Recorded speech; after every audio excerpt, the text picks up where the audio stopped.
네. 그리고 오늘 인제 참여하신 분들께서 아마 바쁜 와중에 참여하셨을 것 같은데, 저도 인제 이렇게 온라인으로 뵙게 되다 보니까 여러분들이 인제 어떤 것들을 궁금해하시는지, 또 뭐가 필요로 하시는지 잘 모르기 때문에 그런 부분들은 인제 질문들이 있으시면은 질문을 적극적으로 주시면 좋을 것 같고요. 네. 그리고 또 카메라는 저는 인제 켜고 할 건데, 쪼끔 여유가 된다고 하면은 카메라도 같이 켜고 소통하면서 진행해 보면 좋을 것 같습니다. 네. 우선은 저희가 인제 45 분씩 한 3 타임에 걸쳐서 여러분들한테 마케팅과 관련된 내용들을 좀 알려드리려고 하는데요. 사실 인제 지금 당장 마케팅이 얼마만큼 필요한지는 제가 크게 모르겠지만, 여러분들이 아마 인제 마케팅을 추후에나 혹은 지금 하고 있다고 하면은 한 5 가지 정도 질문에 대해서 좀 궁금해하실 것 같아서, 제가 요 강의는 이 5 가지에 대한 좀 정답을 우리가 찾는 걸로 목표로 하고 있습니다. 그래서 첫 번째로는 우리에게 맞는 마케팅 전략은, 그다음에 두 번째는 광고비는 어느 정도가 적절할까? 예, 이것도 많이 인제 궁금해들 하시잖아요. 그리고 세 번째는 광고 대행사와 협업은 어떻게 해야 하지? 아무래도 인제 초반에 인하우스 마케터가 없는 상태에서 우리가 진행하는 경우도 많기 때문에, 초기 스타트업일수록. 그래서 협업은 어떻게 하면 좋을까? 그다음에 네 번째는 혹시라도 채용을 하게 된다 하면은 채용을 어떻게 하면 좋은지도 좀 답을 얻어가실 수 있도록 준비했고요. 그다음에 다섯 번째는 마케팅 자산을 잘 쌓고 있는가에 대한 내용으로 요 5 가지 좀 답변을 우리가 도출할 수 있는 시간이 되었으면 좋겠습니다. 그러면은 저에 대한 간단한 소개를 하고 좀 바로 시작을 해 보도록 하겠습니다. 네. 저는 이제 현재는 디지털 마케팅과 관련돼 있는 활동을 하고 있는 강사이자 혹은 컨설턴트이고요.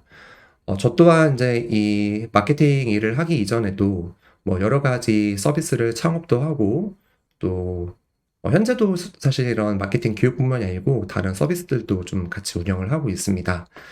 근데 이제 저는 원래 예전부터 좀 많이 좋아했던 게 이 마케팅과 관련돼 있는 활동이기 때문에 주로 마케팅 업무를 진행하고 있는데요. 여러분들이 이번 이제 기회에 저랑 이제 만나셨을 때 이 강의 내에서 좀 궁금한 부분들은 많이 여쭤봐 주시면 좋을 것 같고요. 저 또한 사실 바쁜 와중에 참여하신 거다 보니까 최대한 여러분들이 꼭 필요한 정보들을 좀 전달할 수 있도록 노력하도록 하겠습니다. 네. 자, 그러면은 음 진행을 해 볼까요?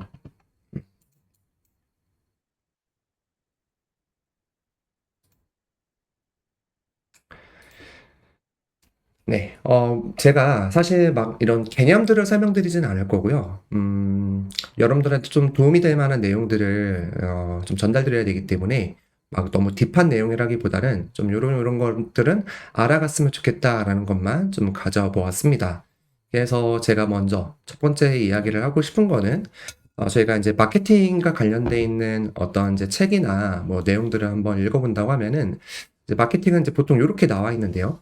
고객과의 지속적인 관계 활동이다. 그리고 상품 가치를 제한하는 활동이다라고 나와 있는데요. 저는 이제 여기서 좀 중요한 단어라고 하면은 어떤 고객과의 지속적인 관계를 맺어 나가는 활동, 그다음에 상품 가치 제한, 요 두 가지라고 생각을 합니다. 우리 상품이나 서비스를 사용해야만 이유를 설득하는 것 자체가 저는 마케팅이라고 생각을 하는데요. 아마 여러분들도 이 마케팅을 좀 생각을 해 봤을 때 마케팅 업무가 너무나도 많다 보니까 카피라이팅도 있고, 또 데이터 분석도 우리가 마케팅과 관련된 업무 중에 또 하나이기도 하고, 너무 여러 가지가 있잖아요. 그래서 마케팅 업무를 주로 어떻게 나누는지를 좀 먼저 기준을 분류를 해 보게 되면은, 마케팅 업무는 이렇게 3 가지 단계로 나눠집니다. 기획, 실행, 분석, 이렇게 3 가지 단계로 나눠져 있고요. 기획 단계에서는 우리가 어떤 전략을 수립하고, 어떤 타깃한테 어떤 메시지를 전달할 것이고, 어떤 KPI를 달성할 것이고, 또 어떤 광고 채널을 우리가 선택할 것이고, 이런 것들을 기획을 하겠죠. 그리고 실행이라고 하는 것은 말 그대로 내가 누군가한테 어떤 메시지를 전달하는, 즉 이 실행의 영역은 광고라고 이해하시면 되실 것 같습니다. 그래서 마케팅 업무 중에서 저 실행 그 가운데에 있는 부분이 광고의 영역이다라고 이해하시면 좋을 것 같고요. 분석은 우리가 광고를 진행하고 났을 때 이제 도출되는 성과가 있을 건데 그 성과를 확인을 하고 어떤 인사이트를 도출하는 그런 활동을 분석 활동이라고 이해하시면 되실 것 같아요.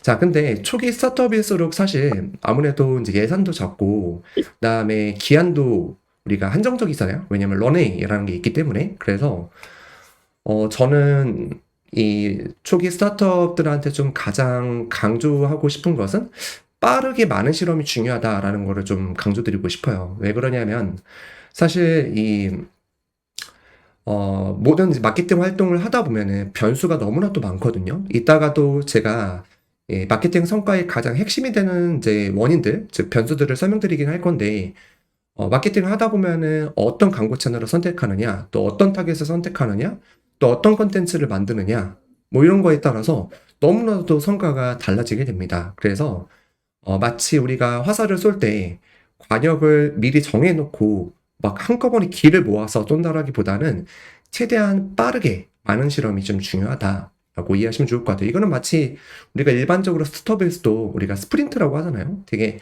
여러 가지 우리가 실험을 해보기 위해서 이렇게 사이클을 계속적으로 돌아가면서 우리만의 어떤 성장 전략을 찾아 나가는데 마케팅 또한 마찬가지예요. 그래서 뭐 컨텐츠도 여러 가지도 만들어 보고 광고 채널도 원래 한 채널에 우리가 뭐 예를 들어서 100만 원을 선택했다 하면은 그 100만 원을 10만 원 단위로 나눠서 여러 가지 채널을 한번 테스팅을 해보세요. 그래야 그래야만 우리한테 좋은 변수가 무엇이고 안 좋은 변수가 무엇인지를 빠르게 걸러낼 수가 있기 때문에 마치 관역을 정해놓지 않고 이 0점을 맞춰 나간다라고 좀 이해를 하시면 좋을 것 같습니다. 자, 근데 우리가 이제 요거는 여러분들이 아마 이렇게 뭐 스타트업계에서 많이 나오는 단어다 보니까 익숙하실 거라고 생각을 하는데요. AAA 알랄라 퍼널이라고 해서 이런 깔땡이 모양의 퍼널을 고객의 여정이라고 우리가 이제 얘기를 하죠. 이 고객의 여정은 물론 비즈니스 모델에 따라서 좀 달라질 수가 있기는 하지만 이 AAA 알랄라 퍼널에서 제가 무엇을 얘기 드리고 싶은 거냐면요. 이 AAA 알랄라 퍼널을 우선 크게 봤을 때 획득 단계 이전과 이후로 조금 나눠볼 수가 있습니다. 여기서 말하는 획득은 저희가 웹사이트나 앱에 들어온 단계를 말을 하고요. 우리가 이 획득을 하기 이전에 뭔가 이제 나타나는 지표들, 우리가 보는 지표들을 외부 지표라고 말을 하고 우리가 고객을 획득하고 난 이후에 우리 웹사이트에서 남기는 어떤 발자취나 이런 것들이 있다고 하면은 그런 것들은 내부 지표라고 말을 합니다. 저희가 외부 지표, 내부 지표는 외부 지표는 보통 우리가 미디어 채널, 뭐 광고 매체에서 어떤 성과 분석 보고서를 통해서 본다든지 또 내부 지표 같은 경우에는 웹사이트나 앱에서 뭔가 구글 애널리틱스와 같은 그런 로그 분석 도구를 통해서 고객들이 남긴 발자취들을 확인할 건데요. 이 외부 지표, 내부 지표를 우리가 개선시키기 위해서 하는 활동이 뭐 마케팅 활동이고 또 이 마케팅 활동을 우리가 외부 지표를 개선시키기 위한 이제 마케팅 활동을 오프사이트 마케팅이라고 말을 하고 내부 지표를 개선시키기 위한 어떤 마케팅 활동을 온사이트 마케팅이라고 말을 합니다. 그래서 보통 지표를 우리가 분류를 할 때에는 이렇게 퍼널에서 가운데를 기준점으로 해서 오프사이트 마케팅, 온사이트 마케팅이라고 말을 하고요. 그러면은 이제 제가 보통 많이 받는 질문 중에 하나가 사실 광고라고 하는 게 과연 어디까지 고객 여정에 기여를 하느냐 이거를 좀 생각해 보시면 좋을 것 같아요. 되게 중요한 말인데요. 왜냐하면은 우리가 초기에 광고를 하게 되면은 뭐 생각보다 성과가 잘 나올 수도 있고 안 나올 수도 있는데 저한테 많이 이제 여쭤봐 주시는 질문 중에 하나가 뭐 광고를 했음에도 불구하고 우리의 목표가 달성이 되지 않아요라고 이렇게 말씀을 많이 해주시거든요. 그러면 이 광고라고 하는 것은 결국 고객 여정에 어디까지 영향을 끼치는지를 아셔야만 하잖아요. 광고라고 하는 것은 제가 생각하기에는 고객들한테 우리 서비스나 상품을 인지시키고 고객을 우리 웹사이트나 앱에 획득하고 그리고 활성화될 수 있을 것 같은 고객들을 획득하는 것까지가 광고의 역할이라고 생각을 합니다. 뭐 그 사람이 그 뒤에서 뭔가 여러 가지 뭐 전환 활동을 하지 않았던, 뭐 구매를 하지 않았던 이거는 사실 이 광고가 직접적으로 기여할 수는 없는 부분이다라고 생각을 하고요. 광고가 직접적으로 기여할 수 있는 부분은 유의미한 고객들을 많이 획득하는 거예요. 근데 여기서 말하는 유의미한 고객이라고 하면은 잠재적인 LTV가 높은 고객들을 우리가 이제 유의미한 고객이라고 말을 하는데요. 여기서 유의미한 고객은 예를 들어서 우리가 웹사이트에 들어와서 우리 웹사이트나 앱에 중요한 액션들이 있을 겁니다. 뭐 대표적으로 쇼핑몰 같은 경우에는 뭐 찜하기라든지 장바구니 담기라든지 이런 행동들이 있겠죠. 그래서 그런 행동들을 많이 하면 많이 할수록 고관여 고객이고 그런 행동을 안 할수록 저관여 고객이기 때문에 우리는 최대한 그냥 양적으로만 많은 고객들을 데려오는 것이 아니고 이런 유의미한 고객들을 많이 데려오는 게 중요한데 그러면 그 유의미한 고객은 어떻게 판단을 하느냐? 사실 이거는 데이터 분석을 하게 되면은 이 고객에 대한 어떤 관여도를 파악하실 수가 있습니다. 사실 구글 애널리틱스를 잘 활용하신다고 하면은 어느 캠페인을 통해서 혹은 어떤 컨텐츠를 보고 들어온 사람이 관여도가 어떤지를 우리가 확인하실 수가 있거든요. 그렇기 때문에 우리가 지금 당장 여러 가지 광고 캠페인이나 광고를 진행하고 있는데 또 유입 경로가 되게 여러 가지인데 과연 어느 유입 경로를 통해 들어온 사람들이 유의미한 고객들인지를 확인하셔야만 하고 그리고 우리는 예산이 한정적이기 때문에 그런 한정적인 예산을 조금 더 집중해서 이 고관여 고객들을 데려올 수 있는 그런 채널에 집중을 해서 우리가 집행을 해야만 합니다. 그래서 광고라고 하는 것은 유의미한 고객들을 많이 획득하는 것이 중요하고 그리고 마케팅은 그보다는 조금 더 큰 개념이에요. 광고와 마케팅은 사실 이제 정의하는 범주만 좀 다를 뿐인데요. 마케팅은 유의미한 고객을 획득하고 난 이후에 설득하는 그 모든 과정을 마케팅이라고 말을 합니다. 그 사실 이 고객 여정에는 다 설득하는 과정이 포함이 돼 있겠죠. 여러분들이 아마 고객들한테 원하는 행동이 여러 가지가 있을 거잖아요. 뭐 수익과 관련된 행동도 있을 것이고 재방문도 있을 것이고 어떤 바이럴을 일으키는 추천 행동도 있을 것이고 그래서 유의미한 고객을 획득하고 설득하는 것 자체를 마케팅이라고 말을 하고 결국에는 광고랑 마케팅이라고 하는 거는 이 정의하는 범주에 있어서 다르다 정도까지를 이해하시면 되실 것 같습니다. 자, 그러면요. 우리가 결국에는 마케팅이라고 하는 것은 고객과의 첫 번째 터치포인트만으로는 한 번에 설득되지 않기 때문에 지속적으로 고객들과의 접점을 만들어서 결국에는 고관여 고객으로 만드는 것이 좀 중요한데 이 고관여 고객으로 만들기 위한 퍼널 설계가 되게 중요하겠죠. 그리고 그 퍼널 설계는 사실 모든 고객들한테 모든 똑같은 퍼널을 적용시키시면 안 됩니다. 왜 그러냐면 사실 이제 우리가 마케팅을 하다 보면은 이 퍼널들을 좀 되게 오밀조밀 잘 설계하는 게 되게 중요하거든요. 제가 아까 고객에 대한 관여도라는 말들을 이제 계속적으로 말씀을 드렸는데 이 고객에 대한 관여도라고 하는 것은 이 고객이 얼마만큼 우리 서비스를 잘 이해하고 있고 또 지금 당장 액션을 취할 준비가 되었는지를 말을 합니다. 좀 더 풀어서 얘기를 하자면 우리가 고객을 만약에 크게 한 네 가지로 나눠본다고 하면요. 우리 서비스나 상품이 어떤 고객의 문제를 풀어줄 거잖아요. 그러면은 고객은 이런 고객도 있을 거예요. 첫 번째는 완전 저관여 고객은 흔히 말하는 이제 콜드 트래픽이라고 말을 하는데 이 콜드 트래픽들은 아예 내가 어떤 문제조차 있는지를 몰라요. 그러니까 무의식 중에 내 문제를 가지고 있는 것이겠죠. 그런 사람들은 문제를 인지하지 못하고 있는 완전 저관여 고객이라고 이해하시면 좋을 것 같아요. 그다음에 두 번째는 이 고객이 문제를 인식하지만 해결책을 모르는 단계라고 보시면 좋을 것 같습니다. 그 해결책이라고 하는 거는 여러분들의 상품이나 서비스가 될 수가 있겠죠. 그래서 내가 어떤 문제를 가지고 있다라는 거는 인식하고 있기는 하지만 이거를 해결책을 찾지 못하거나 혹은 찾지 못하거나 혹은 적절한 그 해결 방법, 그 서비스나 상품을 아직까지 모르는 단계가 두 번째 고객이 될 것 같습니다. 그리고 세 번째로는 정확한 해결책이 무엇인지 찾는 단계. 요거는 보통 이 세 번째는 우리가 조금 더 적극적으로 내가 문제를 해결하기 위해서 뭔가 온라인상에서 어떤 탐색 활동을 하는 사람들을 말을 하겠죠. 그리고 네 번째는 완벽하게 고관여 고객인데 이 사람들은 정말 조금만 건드려도 잘 하면은 구매로 이어질 수 있는 혹은 우리 상품을 이용하는 그래, 이용자로 전환될 수가 있는 고객이라고 보시면 좋을 것 같은데요. 우리 제품을 심지어 알고 있고 구매 결정을 내리는 단계에 해당하는 고객들이 있습니다. 근데 우리가 이제 가장 많은 파이에 해당되는 고객들은 사실 저 위에 있는 아예 고객이 본인이 가지고 있는 문제조차 모르고 있는 단계에 해당하는 고객분들이 가장 많고요. 그 아래로 내려갈수록 더 적어진다라고 보시면 좋을 것 같아요.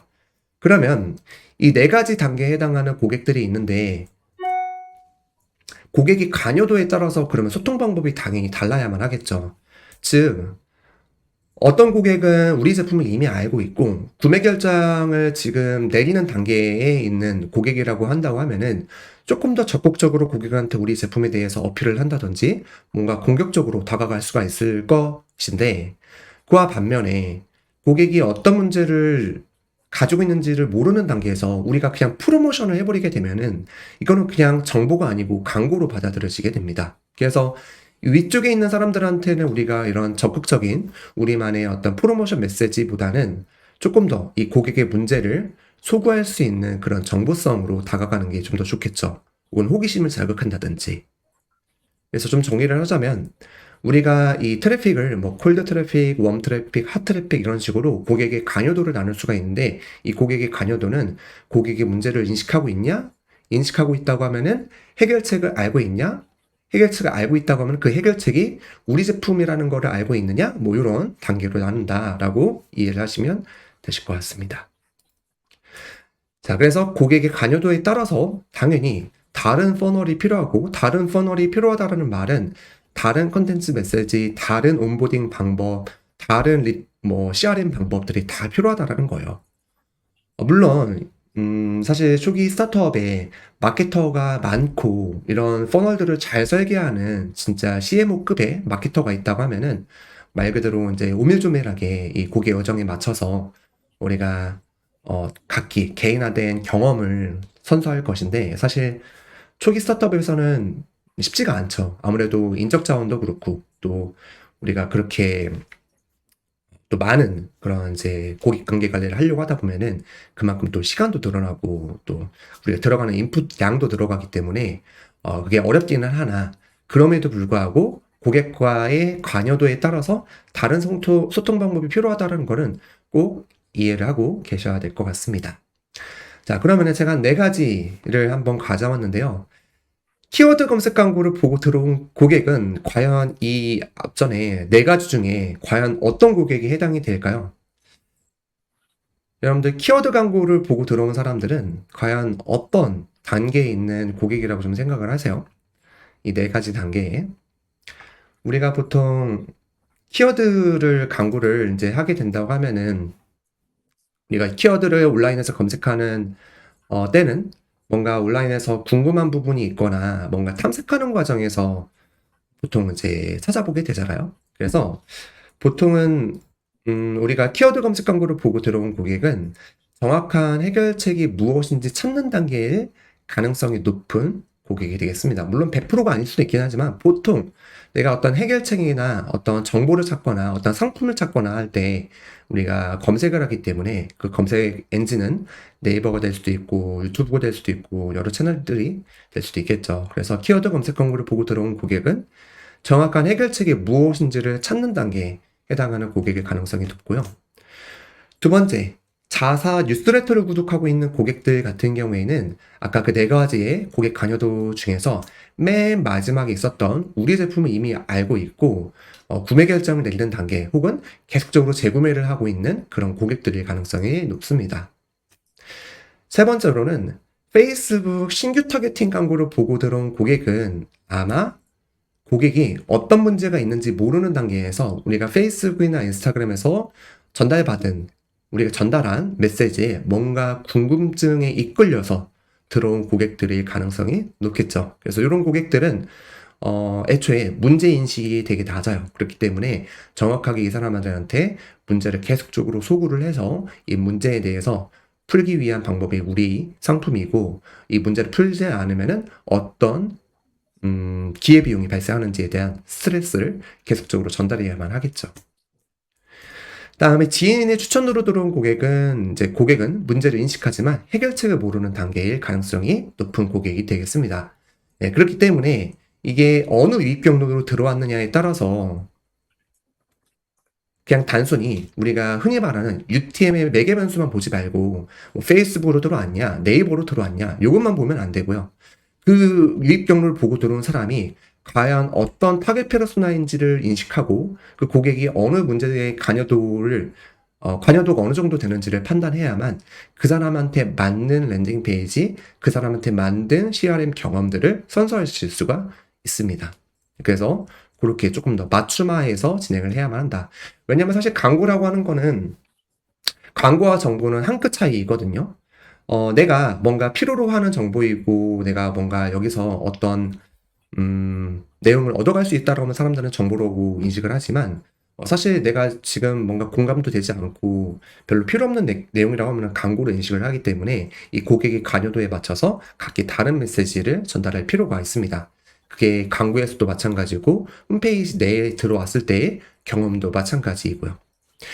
그리고 한 가지 설명드리지 않은 거는 제가 여기서 이따가 한번 설명드리기 위해서 잠깐 넘어가긴 했는데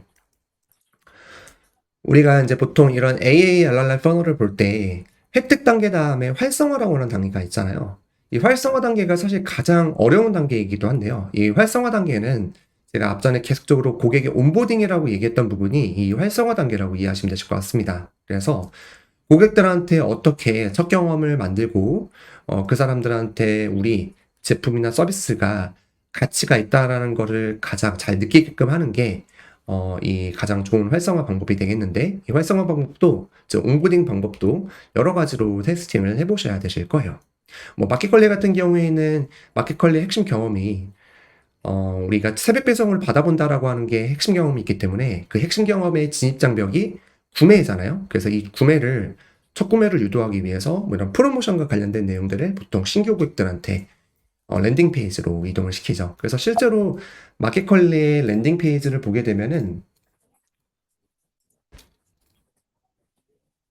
보통 우리가 광고를 통해서 외부 미디어 채널에서 이제 이 마켓컬리를 들어간다고 했을 때 광고를 보고 들어가게 되면은 이 띠매너를 클릭하고 들어갔을 때 이 특정 랜딩 페이지에 떨어질 가능성이 높습니다.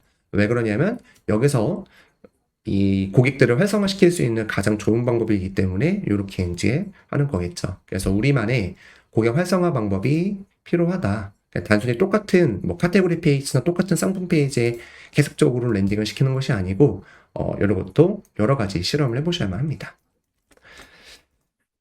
자, 그러면은 그 다음으로는 저희가 이제 마케팅을 하는 과정 속에서 보통 우리가 이제 광고 대행사랑도 일을 하다 보면은 어 뭔가 이제 광고 대행사가 뭐 이렇게 뭐 보고서를 전달하거나 뭔가 이제 이 개선 방법을 얘기해 주거나 이러잖아요. 그러면 이 마케팅 성과에 가장 크게 영향을 끼치는 변수가 무엇인지를 좀 이해하고 계시면 좋을 것 같아요. 그래서 마케팅의 핵심 변수 세 가지를 좀 가져봤는데요. 사실 마케팅이라고 하는 것은 이 세 가지가 좀 가장 중요합니다. 첫 번째로는 타겟팅. 내가 누굴 설득시킬 것이냐가 첫 번째로는 중요하겠고요. 두 번째로는 컨텐츠. 무슨 메시지를 전달할 것이냐가 중요하겠죠.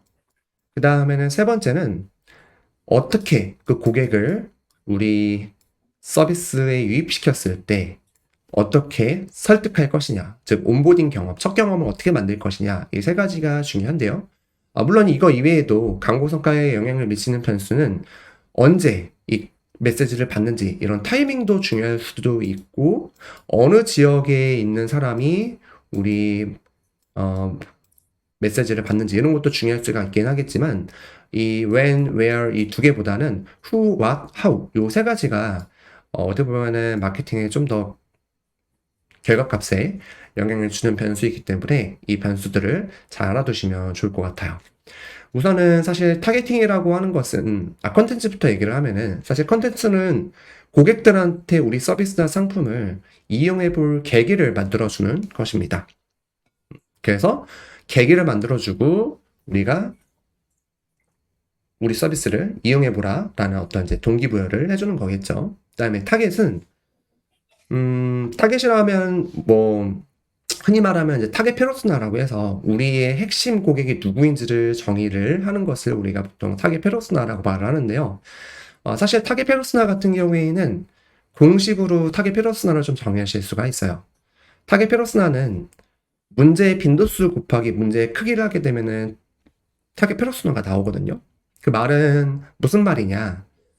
우리 서비스나 상품이 어떤 고객의 문제를 풀어줄 것인데 그 문제를 평소에 빈번하게 느끼고 있거나 그 문제를 깊이 느끼고 있는 사람, 즉 빈도수는 양이 될 것이고 문제 크기는 질이 되겠죠. 그래서 핵심 고객에 대한 정의는 우리 상품이 풀어줄 수 있는 문제를 가지고 있는 사람인데 그 문제가 항상 평소에 마주치는 양이 빈번하거나 혹은 문제의 크기가 깊은 사람의 핵심 타겟 페르소나가 되겠습니다. 그래서 그 타겟 페르소나는 누구인지를 여러분들이 한번 설계를 해보셔야 되실 거고요. 이 타겟 페르소나를 설계를 해봤을 때 사실 한 명의 가상인물만 나오지 않을 가능성도 있어요. 대표적으로는 뭐 한 세 가지 인물, 그 그룹을 대표하는 세 가지 정도 인물도 나올 수가 있는데 어쨌든 이 타겟 페르소나는 그 타겟이 정말로 우리 서비스의 핵심 타겟이 맞는지는 뭐 이런 광고에 대한 반응도나 혹은 서베이를 통해서 확인하실 수가 있겠죠. 그래서 어쨌든 마케팅에서는 두 번째 핵심 변수는 타겟 페르소나이고요. 타겟 페르소나는 문제 빈도수 곱하기 문제 크기로 핵심 타겟 페르소나를 정해볼 수가 있다. 그다음에 온보딩은 아까 전에도 잠깐 보여드렸던 것처럼 온보딩은 고객들한테 전달하는 첫 경험이기 때문에 어떻게 고객의 머릿속에 초도 효과라고 하는 그런 머릿속에 각인을 시킬 것이냐가 중요합니다. 이 초도 효과가 되게 중요하거든요. 사실 한 번 들어갔다가 실망한 서비스를 다시 들어오는 것은 되게 어려워요. 네, 그렇기 때문에 이 고객들을 우리가 막 펀드레이징 받았다고 해서 처음부터 막 많은 고객들을 데려오기 이전에 왜냐하면 첫 경험이 다 안 좋아버리게 되면은 그 뒤에 클릭률도 당연히 낮아질 것이고 훨씬 더 CAC 비용이라고 하는 고객 획득 비용이 늘어날 거기 때문에 우리가 이 첫 경험이 어떻게 되는지를 먼저 테스팅을 해보셔야만 합니다. 그래서 이 온보딩을 했을 때 과연 뭐 고객들에 대한 행동당 가치가 얼마이고 이런 거를 확인하시면은 조금 더 우리가 그 이후에 성공적인 마케팅 활동을 하실 수가 있고요. 결국에는 우리가 이 세 가지를 좀 고객 여정에서 나눠보게 되면은 우선은 컨텐츠에 문제가 있으면은 사실 고객의 여정에서 첫 번째 단계에서부터 문제가 생기게 됩니다. 그래서 보통 마케터 분들은 우리가 이 인지 단계에서부터 많이 신경을 써요. 왜냐하면 메시지가 각인되지 않고 메시지가 인지되지 않는다. 즉 인지되지 않는다라는 말을 좀 더 제가 한번 풀어서 얘기를 드려보면요. 얼마 전에 이 iOS 18로 업그레이드가 되면서 조금 더 역동적으로 그 인지 단계를 보여드릴 수가 있게 되었는데 우리가 보통 온라인에서 이런 미디어 채널, 뭐 대표적으로는 제가 이 지금 인스타그램을 보고 있는 건데 고객들한테 이 메시지가 인지됐다라는 거는 단순히 광고 노출이 아닙니다. 이거는 광고 노출의 1회일 것인데 인지라고 하는 거는 스크롤을 이렇게 내리다가 스크롤을 멈추고 이거를 이 메시지를 읽기 시작하느냐가 인지 단계가 되겠죠. 그래서 인지라고 하는 단계는 말 그대로 우리가 전달하는 메시지를 고객들이 읽었느냐. 근데 이 인지라고 하는 단계는 사실 정량적으로 수치화시키기가 되게 어려워요. 그렇기 때문에 보통 뭐 고객들에 대한 어떤 뭐 서베이를 한다든지 많이 이렇게 정성적으로 좀 조사를 많이 하는 편이죠. 그리고 우리 메시지가 우리가 원하는 대로 잘 전달되고 있는지. 그 다음으로는 타겟팅인데요. 콘텐츠가 아무리 좋아도 우리가 이 타겟팅이 좋지 못하면은 사실 고객들은 관심이 없는 메시지를 볼 거기 때문에 아무래도 클릭을 해보지 않겠죠. 광고를 클릭하지 않으면은 이제 아무래도 CAC 비용이 늘어나게 될 것이고, 하지만 이 타겟팅이라고 하는 부분은 예전에는 뭐 광고 매체나 우리가 이런 데에서도 되게 타겟팅을 막 세부적으로 여러 가지로 나눠서 진행을 했는데 요즘에는 워낙 AI의 발전으로 우리가 이 광고 매체들을 잘 학습을 시킬 수가 있다고 하면은 사실 타겟팅에 대한 부분은 넌 타겟팅을 하더라도 요즘에는 효과가 많이 좋은 편입니다.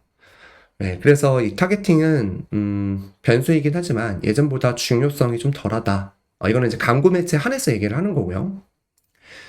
세 번째로는 랜딩 페이지, 온보딩에 문제가 있을 경우입니다. 그래서 온보딩에 문제가 있는 경우는 고객들이 핵심 경험을 하지 못하기 때문에 요 세 가지가 중요하고, 사실 이 세 가지를 다 개선해 봐도 뭐 성과가 좋아지지 않는다라고 하면은 흔히 말하는 이제 PMF가 우리 제품이 시장에서 좀 원하는 제품이 맞는지를 한 번 더 고민해 보셔야만 하겠죠. 뭐 그렇게 검토해 보고 약간의 피버팅을 한다든지 아니면 좀 더 어떤 시장 자체를 바꾼다든지 내려보실 수가 있을 것이고, 이 세 가지에 대한 변수를 잘 이해를 두시면 좋을 것 같습니다. 근데 제가 요즘에 좀 보면은 예전에는 사실 제가 앞전에 who, what, how 이 세 가지가만 중요하다고 말씀드렸는데 좀 타이밍도 중요한 것 같아요. 즉, 이 메시지를 언제 보느냐도 되게 좀 중요한 것 같습니다. 그래서 우리가 고객이 문제를 겪고 있는 시점에 내 메시지가 전달돼야만 정확하게 그 메시지를 인지하고 지금 당장 우리 홈페이지 들어와서 어떤 의미 있는 행동할 가능성이 높기 때문에 과연 이 문제를 지금 당장 겪고 있는 사람들이 어디에 많이 모여져 있는지를 여러분들이 발견하는 것도 되게 중요할 것 같아요. 예전에 사실 타이밍 자체가 저는 그렇게 큰 변수라고 생각하지 않았는데 요즘에는 워낙 사람들이 하루에도 마주치는 메시지가 너무나도 많기 때문에 언제 이 메시지를 마주쳤느냐에 따라서 그 메시지를 지금 보고 들어가서 뭔가 고관여 행동을 할 수도 있고 아니면 지나치는 메시지가 될 수도 있고 합니다. 그래서 중요한 것은 여러분들의 핵심 고객들이 어느 채널에 혹은 어느 곳에 많이 모여 있는지를 잘 발견하시는 것도 중요하다라고 이야기를 드리고 싶었고요. 자, 그 다음으로는 이제 이것만 하고 제가 잠깐 쉬어가도록 할 건데요. 이 세 번째도 되게 중요합니다. 이거는 제가 오늘 준비한 부분 중에 어떻게 보면은 가장 중요한 부분 중에 하나라는 생각이 좀 들어요. 그래서 목표와 지표를 설계하는 게 되게 중요한데요. 왜 그런지를 좀 설명을 드려보면요. 혹시 머니볼이라고 하는 영화를 보셨는지 모르겠는데, 이 머니볼이라고 하는 영화는 우리가 야구 게임을 이기기 위해서 평소에 어떤 이제 연습 게임을 할 때 어느 부분을 연습을 많이 해야 되는지 뭐 이런 식으로 우리가 이제 이 게임을 이기기 위해서는 그 게임을 이기기 위한 여러 가지 조건들이 있잖아요. 뭐 홈런 숫자가 있을 수도 있고 뭐 안타 수가 있을 수도 있고 뭐 파울 수가 있을 수도 있고 그래서 어떤 숫자가 높아질수록 이 게임 승률이 높아지는지를 통계적으로 계산한 그런 이제 뭐 영화인데요. 이거는 우리 비즈니스에서도 되게 중요한 것 같다는 생각이 듭니다. 왜 그러냐면 우리가 목표랑 지표를 우선 다른 점을 알고 있어야만 하는데 사실 목표라고 하는 것은 아웃풋이고요.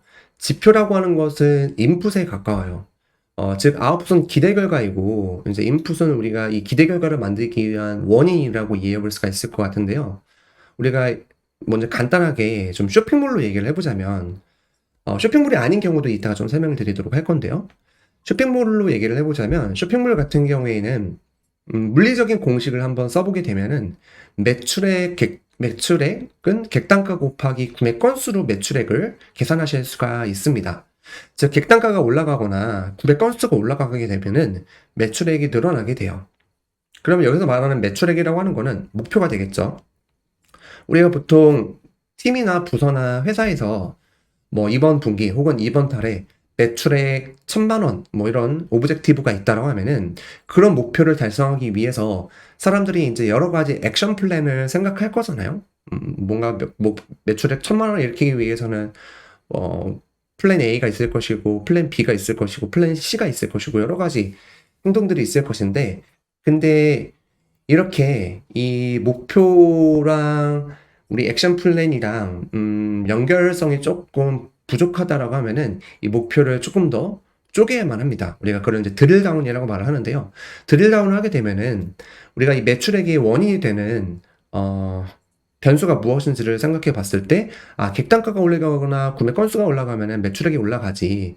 근데 객단가를 올릴 방법도 여러 가지가 있을 수가 있고, 구매 건수를 늘릴 방법도 여러 가지가 있을 수가 있잖아요. 그러면은 좀 더 드릴다운을 해보시는 겁니다. 객단가를 올릴 수 있는 방법은 장바구니 담은 상품 숫자가 늘어나거나 장바구니 담은 상품 금액이 늘어나가면은 객단가가 늘어날 것이고, 이런 상관계수가 있을 수가 있겠죠. 그리고 구매 건수가 늘어나기 위해서는 유입차 수가 늘어나거나 구매 전환율이 늘어나야만 하는데, 근데 우리가 지금 제가 이런 식으로 써놓긴 했지만, 이 지표들 간의 관계성을 이제 어떻게 파악을 하냐면, 사실 요거는 데이터 분석을 좀 하셔야만 합니다. 데이터 분석을 하다 보면은 지표와 지표들 간의 상관계수를 구하실 수가 있거든요. 그리고 우리 팀에는 이런 데이터 분석가가 없는데요 라고 만약에 말씀을 하신다고 하면은, 요즘에는 챗GPT를 통해서도 이런 지표와 지표들 간의 관계성을 충분히 파악하실 수가 있어요.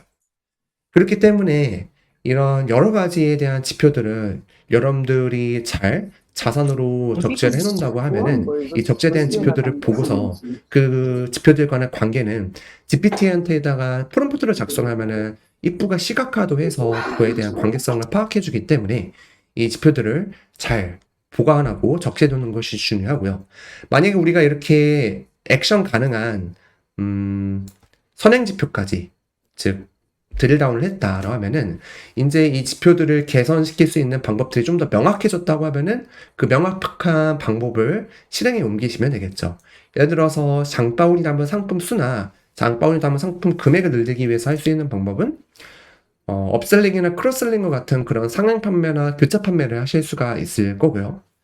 다음으로는 구매 건수를 늘리기 위해서는 유입자 수가 늘어나거나 구매 전환율이 늘어나야만 하는데, 그럼 유입자 수가 늘어나기 위해서는 또 유입자 수는 또 드릴다운을 할 수가 있어요. 유입자 수는 뭐 CTR 곱하기 뭐 노출수 뭐 이런 식으로도 하실 수가 있거든요. 그렇기 때문에 우리가 이제 유입자 수를 늘리기 위해서는 CTR이 높아지거나 뭐 광고 노출수가 많아지거나, 근데 이제 더 확실한 거는 CTR을 높이는 방법이니까 콘텐츠를 더 잘 만들거나 뭐 이런 식으로 뭔가 얘기해 볼 수가 있을 것이고, 구매 전환율이 높아지기 위해서는 중간중간에 넘어가는 비율을 개선시키기 위해서 UI UX를 개선시키거나, 아니면은 뭐 CRM 활동을 한다든지 온사이트 마케팅 활동을 한다든지, 아니면 애초에 저관여 고객이 아닌 고관여 고객을 획득한다든지. 그리고 고관여 고객인지 저관여 고객인지는 어떻게 하느냐? 그거는 GA와 같은 도구를 활용해서 이 경로를 통해 들어온 사람들이 의미 있는 행동을 하고 나가는지, 의미 있는 행동까지 이어지는지, 이런 것들을 보시고 그렇게 또 개선하실 수가 있을 것 같습니다. 그래서 지표들 간의 관계성을 파악하는 것은 초반에 너무나도 중요하고요. 지금 당장 이런 지표들 관계를 파악하지 않고 그냥 광고만 하고 있다고 하면은 멈추셔야만 해요. 정말 멈추셔야만 해요, 그거는. 왜냐면 이거는 우리가 흔히 말하는, 우리 초기 스타트업에서는 그로스 마인셋이 있어야 된다는 말을 하잖아요. 사실 그로스 해킹, 뭐 그로스 마인셋, 이게 그냥 딱 요거를 말하는 겁니다. 우리가 성장할 수 있는 지표를 빠르게 찾고 그 지표를 개선할 수 있는 방법을 많은 실험을 통해서 찾아내는 것이기 때문에, 이 지표들을 처음에 잘 적재해 놓고 그거에 대한 관계성을 파악해야만 하고요. 데이터 분석가가 없다 하면은 GPT를 통해서 여러분들이 이 데이터를 던져주게 되면은 GPT를 통해서 이 상관계수나 이런 것들을 보고 이 지표가 늘어날수록 어떤 지표에 영향을 받는지를 확인하실 수가 있습니다.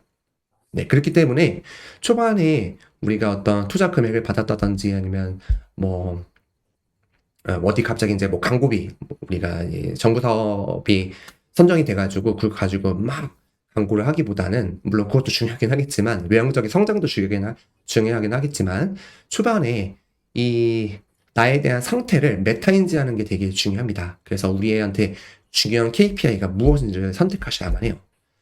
그래서 좀 정리를 해보자면, 사실 KPI라고 하는 것을 오브젝티브와 되게 많이 헷갈리는데, 오브젝티브는 이 매출액과 같은 그런 목표를 말을 하고, 실무자분들은 이 오브젝티브를 보고 실무를 할 수가 없거든요. 왜냐하면 너무나도 많은 액션 플랜이 각기 다 다른 생각 속에서 떠오를 거기 때문에. 그래서 어느 정도 이 목표를 지표로 구조화를 시킨 다음에 액션 가능한 플랜이, 이 지표는 이 액션을 하면은 딱 개선될 것 같아 라고 하는 그런 정확한 액션 플랜이 나올 수 있을 때까지 지표들을 드릴다운을 해서 우리가 그런 것들을 실험해야만 한다.